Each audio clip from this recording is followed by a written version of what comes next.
अरे इतने सारे पैसे।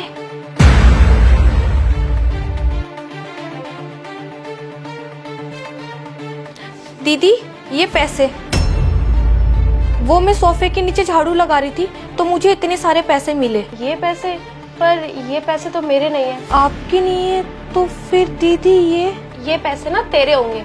हमारे घर में तो इतना कैश पड़ा भी नहीं है। नहीं नहीं दीदी, इतने सारे पैसे मेरे कैसे हो सकते हैं? ये पैसे मेरे नहीं है। अच्छा तेरे पैसे नहीं है तो फिर एक काम कर, बाहर सर्जेश होगा उससे पूछ ले, क्या पता ये पैसे उसके हो। ठीक है दीदी।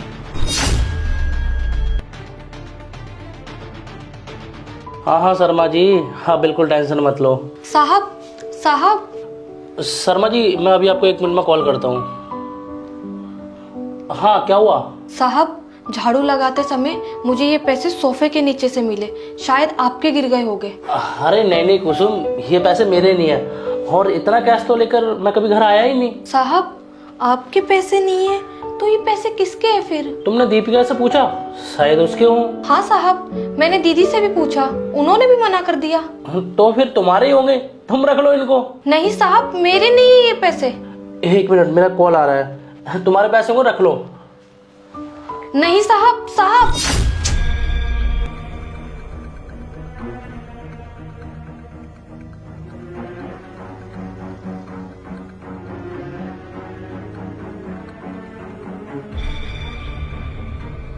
कुसुम जी दीदी।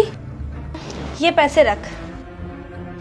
क्यों दीदी? वो मैं सोच रही थी कि तुझे ना 2-3 महीने की सैलरी एडवांस में दे दो। पर क्यों दीदी? तुझे तो पता ही है आजकल मेड मिलना कितना मुश्किल हो गया है, और मैं नहीं चाहती कि तू मेरे घर से काम छोड़ के कहीं और जाए। पर दीदी। परवर कुछ नहीं, मैंने बोल दिया ना कि तू यहीं पे काम करेगी, इसलिए मैंने तुझे 3 महीने के एडवांस दे दिए।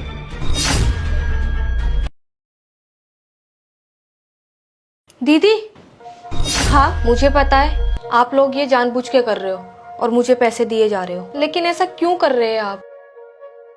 दीदी बताइए ना, क्या बात है? वो सर्जिस ने ना तुझे फोन पे बात करते हुए सुन लिया था।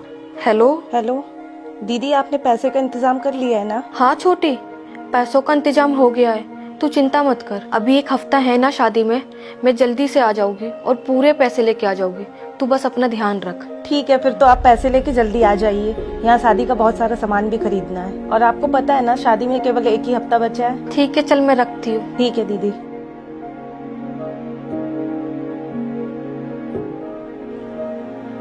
तू हमारे घर में कितने सालों से काम कर रही है और हमारे फैमिली मेंबर जैसी है, और जब कोई फैमिली मेंबर में कोई परेशान होता है तो उसकी मदद करनी चाहिए। दीदी आप। मुझे पता था कि तू डायरेक्ट ये सब नहीं बताएगी, इसलिए मैंने और सर्जिस ने ये सब किया। दीदी आप गलत सोच रहे हैं, मुझे पैसों की बिल्कुल भी जरूरत नहीं है, आप ये रख लीजिए। एक तो तू इतनी परेशान थी, इतनी परेशानी में भी तूने मुझे कुछ नहीं बताया, और अब तू मेरे मुंह पे ही झूठ बोल रही है। पर दीदी। परवर कुछ नहीं, तेरी छोटी बहन की शादी है ना, तो अपनी बहन की शादी की तैयारियां कर और ज्यादा सवाल जवाब मत कर। लेकिन कुछ नहीं, वो तेरी बहन है ना, तो इस फैमिली मेंबर जैसी हुई, तो अब तू जा, तुझे बहुत सारी तैयारियां करनी होंगी। चल जा।